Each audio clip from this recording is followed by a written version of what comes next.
శ్రీశైలం మల్లన్న ఆలయ ద్వారాలను అర్చకులు మూసివేశారు. వేకువజామున 3 గంటలకు ఆలయ ద్వారాలు తెరిచి సుప్రభాత సేవ, ప్రాతకాల పూజలు, మహామంగళహారతులు నిర్వహించారు. తెల్లవారుజామున 4 గంటల 30 నిమిషాల నుంచి 5 గంటల 30 నిమిషాల వరకు భక్తులను శ్రీ స్వామి అమ్మవారి అలంకార దర్శనానికి అనుమతించారు.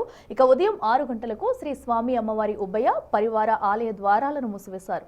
తిరిగి సాయంత్రం 7 గంటల 30 నిమిషాలకు ఆలయ ద్వారాలు తెరిచి ఆలయ శుద్ధి, సంప్రోక్షణ నిర్వహిస్తారు. రాత్రి 9 గంటల నుండి 10 గంటల 30 నిమిషాల వరకు భక్తులకు శ్రీ స్వామివారి అలంకార దర్శనానికి అనుమతిస్తారు. గ్రహణం సందర్భంగా మంగళవారం ఆర్జిత, శాశ్వత, పరోక్ష సేవలు, శ్రీ స్వామి అమ్మవారి కళ్యాణోత్సవం నిలిపివేసినట్లు ఆలయ అధికారులు తెలిపారు.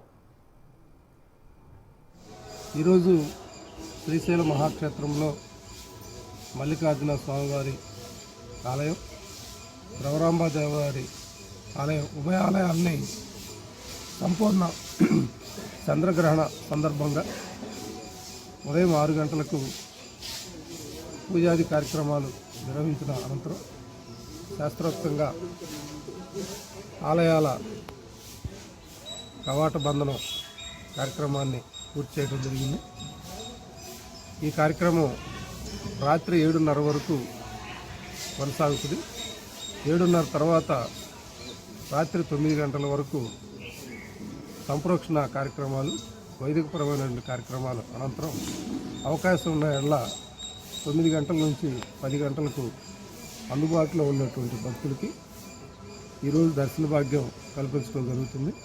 ఎందుకంటే దేవాలయాల మూసివేత, అదేవిధంగా తదనంతరం ఆలయ శుద్ధి, సంప్రోక్షణ కార్యక్రమాలు వైదికపరమైన, శాస్త్రపరమైన అంశాలు కాబట్టి భక్తులు ఈరోజు దేవాలయాన్ని సందర్శించకుండా ఆధ్యాత్మిక భావంతో, దైవచింతంతో ఈ యొక్క చంద్రగ్రహణ పీడ నుండి విముక్తులు కావటానికి వారి యొక్క ఆలోచనలు ఆ విధంగా ఉండాలని చెప్పేసి కోరుకుంటూ ఈ కార్యక్రమం అంతా కూడా మా వైదిక సిబ్బంది, దేవాలయ కార్యనిర్వహణ